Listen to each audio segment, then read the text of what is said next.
तुम्ही साडी आतमध्ये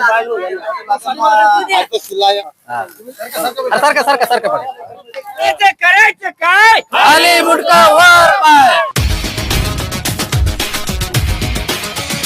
ठीक है सर, बताइए आपका क्या निवेदन था यहाँ पे आज? जालना तालुक्यातील जे पुणे गाव आहे या ठिकाणी आदिवासी समाजातील पारधी समाजातील जी महिला सोनाली चव्हाण आहे यांना 1.5 महिन्यापूर्वी मारहाण झाली होती आणि या संदर्भामध्ये सातत्यानं वंचित बहुजन आघाडी पाठपुरावा करत आहे. श्रद्धेय बाळासाहेब आंबेडकर यांनी 2 मार्च रोजी जालना DYSP अनंतकुमार कुलकर्णी यांना देखील दूरध्वनीवरून संपर्क साधला आणि या संदर्भात जे काही जबाब या महिलेला द्यायचा आहे तो पूर्ण दिला गेला पाहिजे अशा पद्धतीच्या सूचना श्रद्धेय बाळासाहेब आंबेडकरांनी DYSP यांना दिलेल्या आहेत. त्या अनुषंगाने आज आम्ही DYSP ऑफिसला धरणे आंदोलन या ठिकाणी वंचित बहुजन आघाडीच्या वतीनं आणि पारधी समाजाच्या वतीनं धरलेलं आहे.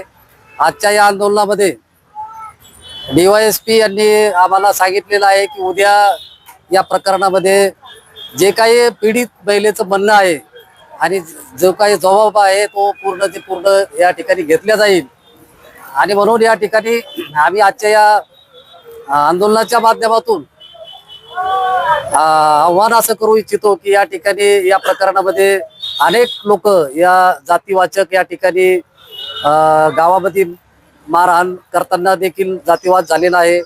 पोलीस स्टेशनमध्ये देखील जातीवाद झालेला आहे. तर या दोन्ही घटनेसंदर्भात जो काही आतापर्यंत पोलीस खात्यानं विलंब केलेला आहे महिलांना आणि खास करून आदिवासी महिलांना न्याय देण्यासाठी जो काही विलंब केलेला आहे या विलंब करणाऱ्या सर्वची सर्व पोलीस कर्मचारी आहेत, तालुका पोलीस ठाण्याचे आणि काही अधिकारी आहेत, या सर्वांची चौकशी होऊन त्यांच्यावर कठोरात कठोर कारवाई झाली पाहिजे.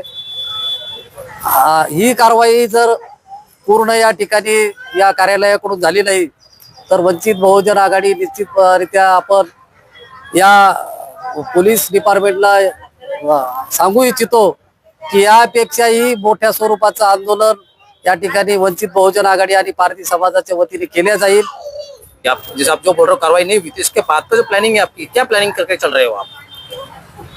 या ठिकाणी आम्ही आपल्याला सांगू इच्छितो की या पारधी समाजाच्या न्याय हक्कासाठी आणि या ठिकाणी जो काही अन्याय या ठिकाणी या जिल्ह्यामध्ये तालुक्यामध्ये होतो या सर्व पार्श्वभूमीवर वंचित बहुजन आघाडी सातत्यानं पुढे आलेली आहे आणि आज जे काही आंदोलन आम्ही या ठिकाणी धरणे स्वरूपाचं केलेलं आहे, उद्याचं जे आंदोलन असेल अतिशय उग्र स्वरूपाचं आंदोलन असेल आणि या ठिकाणी पोलीस खात्याला देखील आम्हाला एक नम्रपणानं आवाहन करायचं आहे की अशा पद्धतीनं आपण जर महिलेच्या बाबतीत वागत असाल तर निश्चितरित्या या जालना पोलिसांचं नाव सुद्धा या ठिकाणी खराब होत आहे आणि नाव या ठिकाणी सुधारण्यासाठी त्यांनी या पीडित महिलेचा गुन्हा नोंदवून घ्यावा. या ठिकाणी वंचित बहुजन आघाडीचा विजय असो, वंचित बहुजन आघाडीचा विजय असो, बाळासाहेब आंबेडकरांचा विजय असो,